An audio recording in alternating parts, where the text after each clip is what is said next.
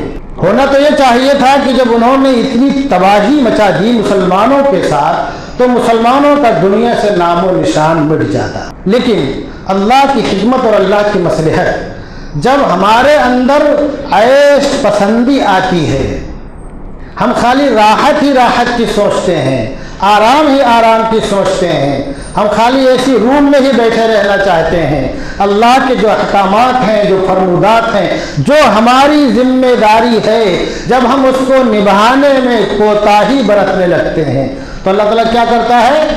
ایسے ظالموں کے ذریعے ہمیں آگاہ کر دیتا ہے، متنبہ کر دیتا ہے، بیدار کر دیتا ہے۔ وَإِن تَتَوَلَّوْا يَسْتَبْدِلْ قَوْمًا غَيْرَكُمْ، اگر تم نے روگردانی کی اللہ کے احکامات سے، اللہ کے فرمودات سے، اللہ تعالیٰ تمہارے بدلے دوسرے لوگوں کو لے آئے گا۔ تو جب یہ صورتحال ہو گئی تو اللہ تبارک و تعالیٰ نے تاتاریوں کو مسلط کر دیا، لیکن اللہ کی حکمت اور مصلحت دیکھیے کہ وہی تاتاری ایک وقت آتا ہے ایک بے نام بزرگ کے ذریعے، بے نام جن کا نام لوگ کنفرم نہیں کر سکتے ہیں کہ کن کے ذریعے تاتاری شہزادے نے ایمان قبول کیا تھا۔ یقین کے ساتھ کوئی نام نہیں لکھتا ہے، جب تاتاری شہزادہ ایمان قبول کر لیتا ہے تو سارے تاتاری پھر اسلام کے حلقے میں داخل ہو جاتے ہیں۔ یہ عجیب بات ہے، ترک اور تاتار یہ دو ایسی قومیں ہیں جن کے بارے میں مفکر اسلام نے لکھا کہ پوری کی پوری قوم یہ اسلام میں داخل ہوئی، ایک ایک دو دو کر کے نہیں۔ یہ تاریخ کا ایک بہت ہی عجیب واقعہ ہے۔ تو جب وہی لوگ جب حلقہ بگو سے اسلام ہو گئے جو اسلام کو مٹانے کے در پہ تھے، اور کب مٹانے کے در پہ تھے؟ جب ہم اسلام کے احکامات کی، اس کے دفعات کی جب ہم دھجیاں اڑا رہے تھے، جب ہم اپنے محلوں میں، اپنی خوابگاہوں میں اپنے عیش و عشرت کے سامان مہیا کر رہے تھے، لیکن پھر اللہ تبارک و تعالیٰ نے انہیں کو ایمان کی دولت سے مالا مال فرمایا، پھر انہوں نے اسلام کو مضبوطی عطا کی اور بہت مضبوطی عطا کی۔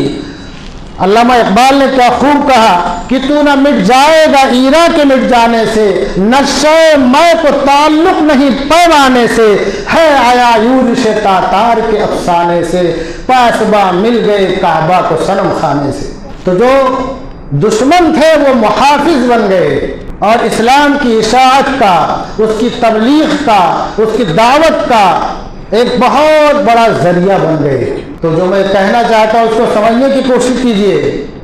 حالات آتے جاتے رہتے ہیں، حالات سے مایوس ہونا یہ مسلمان کا کام نہیں ہے۔ حالات کے سامنے بند باندھنا، سینہ سپر ہونا، حالات کا مقابلہ کرنا اور اللہ تبارک و تعالیٰ کی طرف امید کی نظر لگائے رکھنا یہ مومن کا کام ہے۔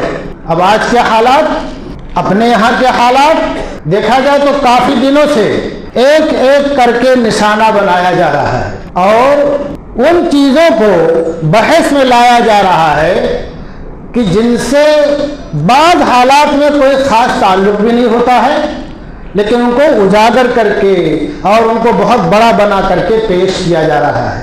جیسے طلاق ثلاث کا مسئلہ آیا اور اس کے بعد کچھ آتے رہے، اور ابھی بیٹیوں کے میراث کا مسئلہ بھی آ گیا شاید کی، اور ابھی پھر یہ وقت کے تعلق سے جو مسئلہ ہے، یہ سب کیا ہے؟ یہ سب دیکھا جائے تو ہمارے کرتوتوں کا نتیجہ ہے، یہ ایک بات۔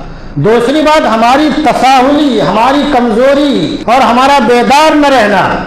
تیسری بات وقف املاک کے تعلق سے ہمارے اپنوں کی لوٹ گھسوٹ، یہ بھی ذہن میں رہنا چاہیے، ہمارے اپنوں کی لوٹ گھسوٹ، اور پھر لوگوں میں شور کر دینا کہ فوج اور ریلوے کے بعد سب سے زیادہ وقف کے پاس پراپرٹی ہے۔ یہ حقیقت نہیں ہے، وقف کے پاس اتنی بھی پراپرٹی نہیں ہے جتنی کہ ہمارے برادران وطن کے ایک چھوٹے صوبے کے کچھ عبادت خانوں کے پاس پراپرٹی ہے۔ پورے وطن عزیز میں وقف کی اتنی پراپرٹی نہیں ہے جتنی کہ ایک چھوٹے صوبے میں برادران وطن کے 2-3 عبادت خانوں کے پاس پراپرٹی ہے۔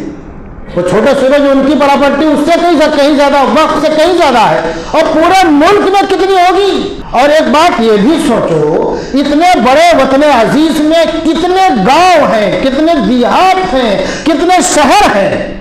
ہر بڑے گاؤں میں، ہر دیہات میں، ہر شہر میں مسجدیں ہوں گی، قبرستان ہوں گے، درگاہیں ہوں گی، خانقاہیں ہوں گی۔ بڑے بڑے شہروں میں بہت مسجدیں ہوں گی، گاؤں دیہات میں ایک ایک مسجد ہوگی۔